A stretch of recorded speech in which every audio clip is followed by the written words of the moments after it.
I could wait until everybody stops greeting, but we would be here till about 10 or 11 p.m. So I will allow the greetings and all of the social amenities to continue as I welcome our audience for this afternoon's distinguished address by Governor T.A. Orji of Abia State, the executive governor of Abia State since 2007. We are very pleased and honored to hear from Governor Orji. We have had several other governors visit us for public addresses and private visits, including Coyote Fayemi of Ekiti State, Governor Amaechi of Rivers State, Governor Uduaghan of Delta State has spoken here, and others. So in the interest of federal character, we're very pleased to be able to welcome the executive governor of Abia State, a state I know well. I have been to Abia on any number of occasions, staying in Umuahia, in Ohafia, in both Eben, Ohafia, and Asaga, Ohafia, Abriba, and many other sides of Abia State. So I know the state well. I know the politics can be lively, perhaps not as lively as Anambra State, but extremely lively. And so it's in that spirit that we're very pleased to welcome you. Governor Theodore Ahamefule Orji was born in Umuahia in former Imo State, although at the time it was the eastern region of Nigeria, it would have been.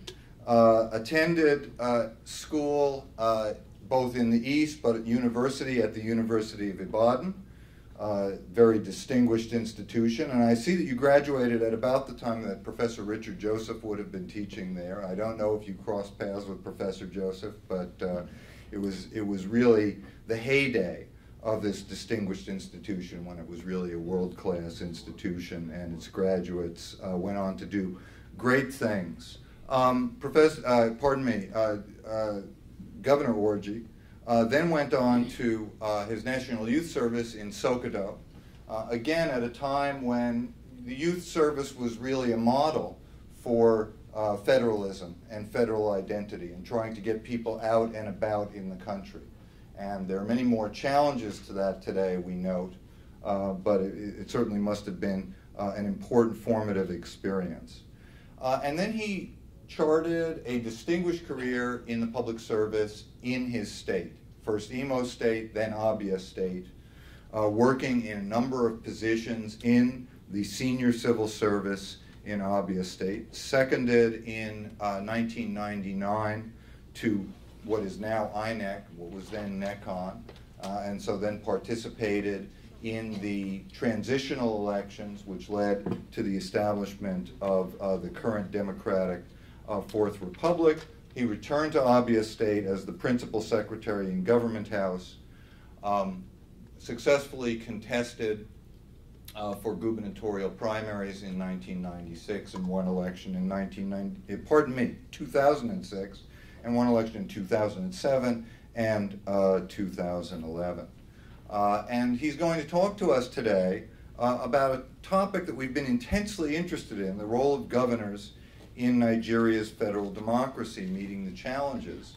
And what we hear more and more, certainly in some of our conversations with Governor Uduaghan and Governor Fayemi, is not only the developmental problems in their own state, and we'll be very interested in Governor Orji's remarks about what is happening in Abia, but also how the governors are increasingly becoming powers in their own right, how the Governors Forum and individual relationships and clusters of relationships are charting forward new alliances, new policies, new fiscal approaches, and efforts to try to move forward, rather than simply waiting for the flows, the fiscal flows, to come down from Abuja and waiting for indifference to the policies that are arriving from Abuja. The governors clearly are playing decisive roles in the politics of the Federation and becoming power centers and power holders in their own right. And so this dimension of federal politics, the evolution of federalism, if you will, is something of intense importance and lively concern for all of us. Let me, before introducing the governor and yielding the podium to him, let me just set two quick ground rules. One ground rule, which is absolutely inflexible, actually they're both inflexible, is silence your cell phones. I'm going to do that. And I really would prefer to avoid the forest of calls and songs and chirps and other noises that often erupt during these talks. So we'll silence our cell phones. And also just to emphasize that at SAIS we have hosted a wide variety of speakers. Sometimes they are speakers who are academic and not terribly controversial. Sometimes when they are in the political field, or we're talking about conflicts in other parts of the continent, such as Congo and so forth, there can be very emotional and contentious views. But we always host and welcome our honored guests with civility and with a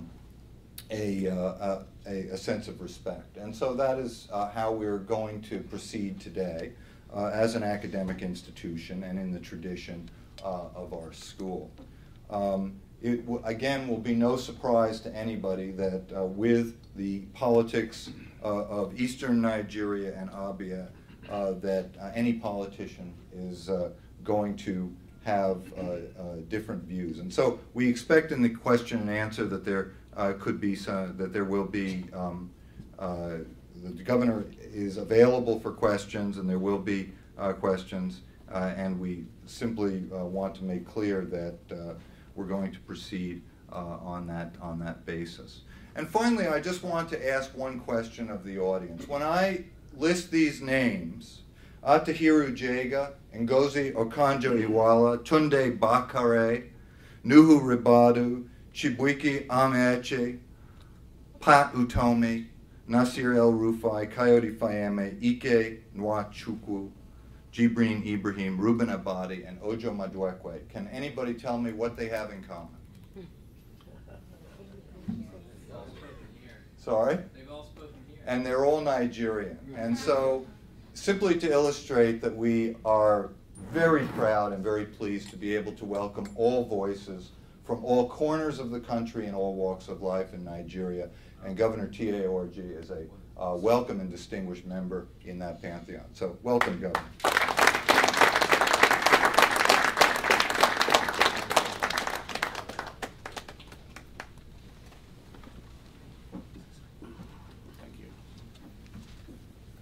Sit down.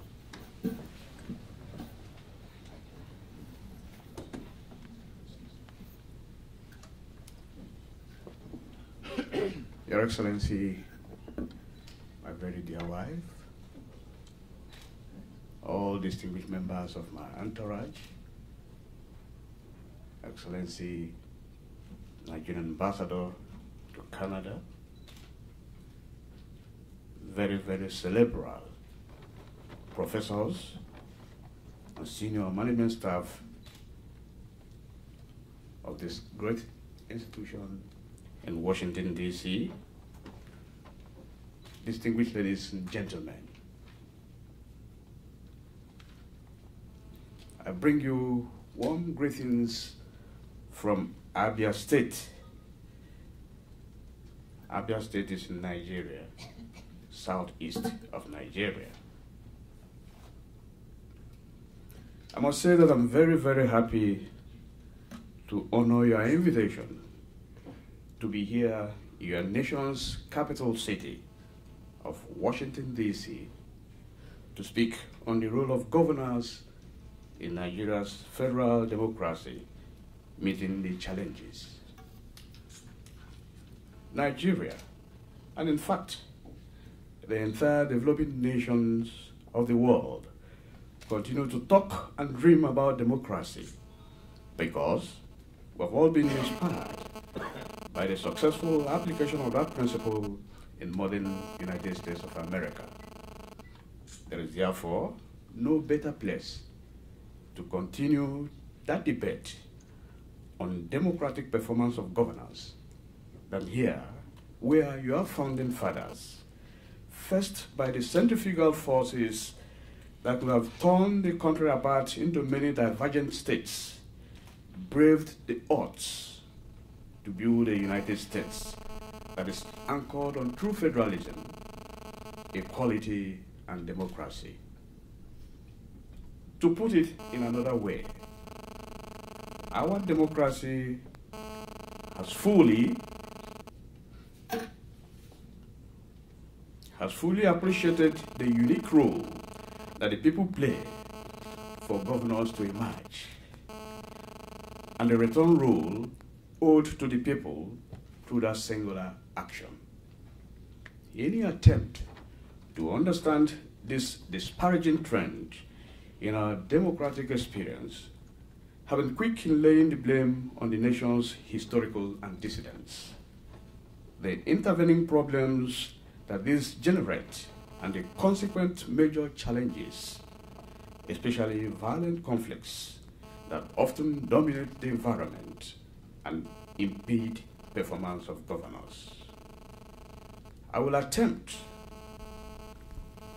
in this paper to shed some light on those issues that impact on the roles of governors in Nigeria federal democracy and how we can collectively meet the challenges of serving our people.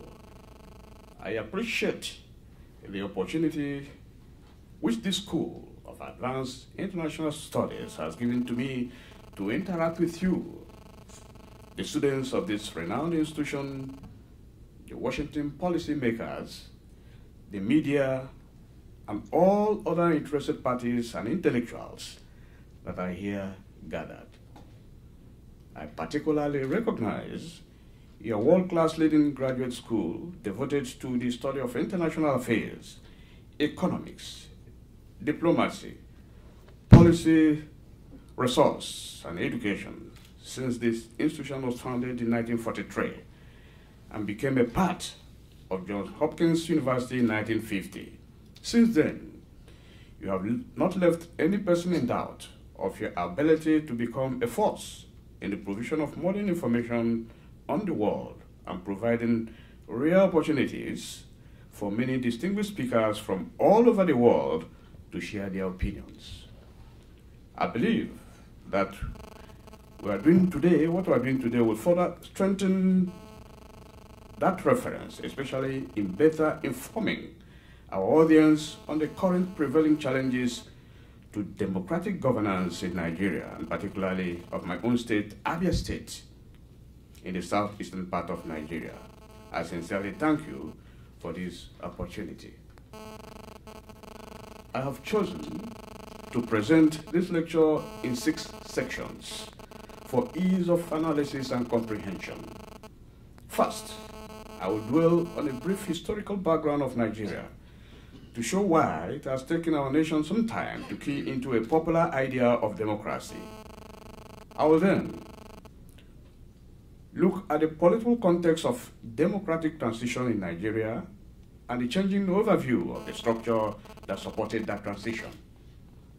This is followed by an analysis of the role of governors in the Nigerian polity, influenced by our nation's checkered history and the nation's elected officials as they attempt to interpret the institutionalized constitutional provisions in the fundamental objectives and directive principles of state policy as stated in the Federal Constitution of Nigeria in 1999. I will also address the challenges of governance to show why we in Nigeria have not been able to meet the logical demands of good governance, which must be guided through specific values and not just a wish list. I added a portion in this discourse to show that the prospects of good governance, lessons from other states, is both real and possible, especially where there's will to do the right things. I will try to demonstrate that governance built on integrity, equity, participation of the people, and truly people-oriented will certainly advance the tenets of democracy. My concluding remarks share the opinion that until the political dynamics of Nigeria change to reach a high level of maturity that is less primordial and more attuned to democratic values of equity, it will continue to span violence and conflicts that also inhibit the desired roles of leaders in providing for effective delivery system of democratic dividends. The democratization of Nigeria to reach a peak performance will also draw strength when our nation begins to seriously address the issues of ethnicity, mismanagement of resources, physical federalism, religious intolerance, and other domestic security problems. Let us look at the background of Nigeria geopolitical and socio-economic history. The geopolitical space we know today as the Federal Democratic Republic of Nigeria emerged as a creation of the commercial interests of the colonial British Empire. It was to advance our commercial interests that colonial Britain found it expedient to weld together the several contiguous ancient kingdoms and local empires into what became a loose British protectorate of the north and south of the River Niger area. The British protectorates of the north and the south of the River Niger were later designated as Nigeria in 1898, although under two different political standards. In 1914, the two entities were formally merged for administrative reasons only and became a protectorate and colony of Nigeria, with Lord Lugard as the first British Governor-General until 1919, when other governors came. While there were serious agitations for autonomy of various sections of Nigeria, not just the north and the southern colony, the colonial Britain continued to maintain a united Nigeria that was more fictional than real. That was why in the Constitutional Conference of 1953, held under the British colonial power, a federal constitution was hammered out of Nigeria, with the three regions, northwest and eastern Nigeria, being granted significant autonomy to develop at their own pace. The real implication from this is that each region became self-governing. The two southern regions in 1956 and the north in 1959, each with its different conception of what autonomy means and what government's responsibility to the people meant. When Nigeria was granted full independence on October 1st, 1960, it was already evident that colonial influence had nurtured different heads and leadership values, as well as fostered the fear that separation and domination will remain the incendiary issues of Nigeria's post-colonial politics. The new independent Nigeria in 1960 was built around a three-regional structure dominated by the three main tribes, Hausa, Igbos, and Yorubas, before a fourth region, the Midwest region, was created through a disputed political fiat. The new Nigerian state immediately adopted a British parliamentary system of government, without consideration of the ethnically diverse people, made up of more than 200 ethnic groups, speaking more than 400 languages.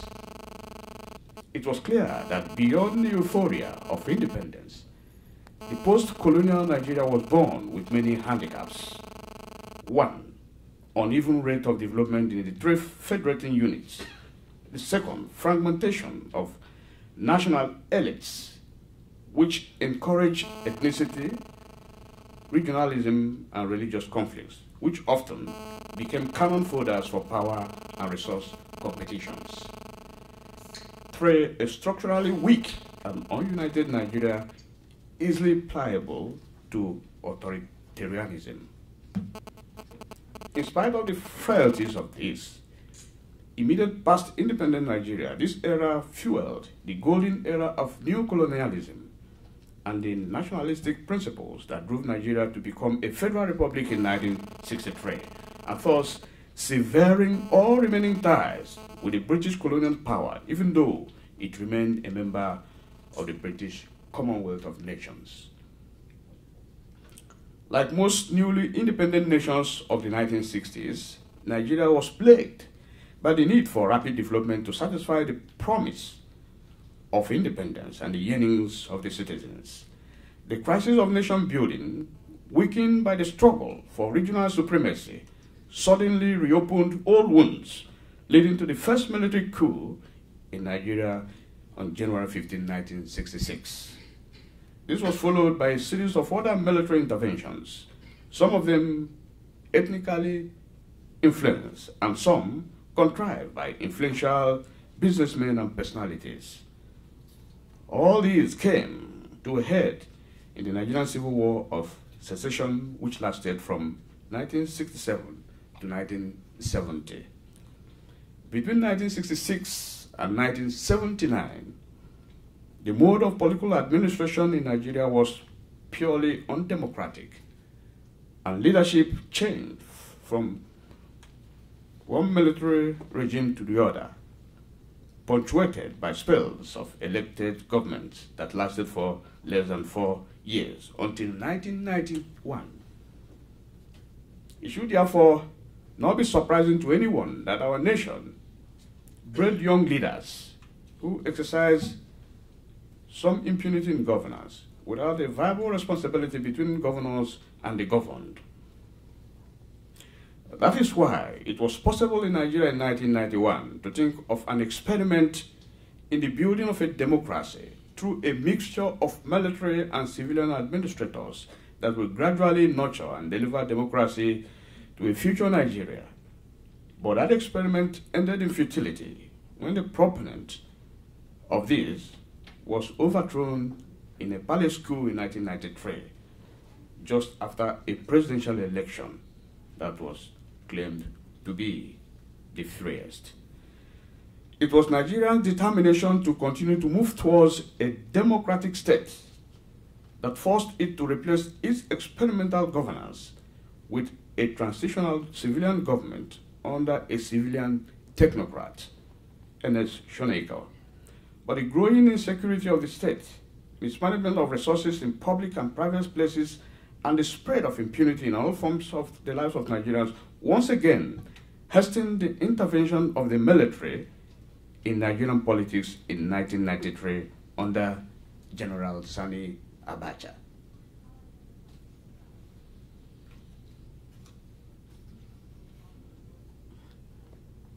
It was only a natural intervention leading to the untimely death of General Abacha and the emergence of another military general, Abdul Salam Abubakar, coupled with the growing voices of Nigerians for the elusive democracy that finally led to another elected government in Nigeria under President Olusegun Obasanjo and other governors in 1999. From the period of colonial rule to date, the story of Nigeria remains one for the search of a constitutional and a political structure capable of creating the unifying force that can liberate a healthy self-expression of the citizens in a collaborative way that can also galvanize the energies of Nigerian mosaic for effective development. That is why, over the years, even in a system predominantly usurped by military coups, Nigeria managed to maintain its fame as Africa's workshop of democracy by retaining many of the fundamental building blocks of democratic polity, such as a dynamic entrepreneurial class, a large reserve of active intelligentsia, unrestrained highly educated centers, an outspoken legal community, a vibrant media, and a courageous human rights organization. These, however, were not enough to change the structural challenges ingrained value system missing in military regimes and which were necessary for the growth of democratic institutions. A truly federal democracy capable of creating conditions for effective leadership with good performance merely began to take roots in 1999 when President Olusegun Obasanjo with other 36 governors of the states came into office through the ballot box. Other elections have since been held in Nigeria and political power transmitted without complete breakdown of social order. It is within this period that we can now attempt any reasonable evaluation of the roles of political leaders, including governors of states, and the challenges that face them. We should recall here that the greatest disservice of military role in Nigerian politics were in its failures in clear directions and actions that include 1. Failure to understand and forcefully establish the political structure that can conveniently drive the aspirations of the diverse people of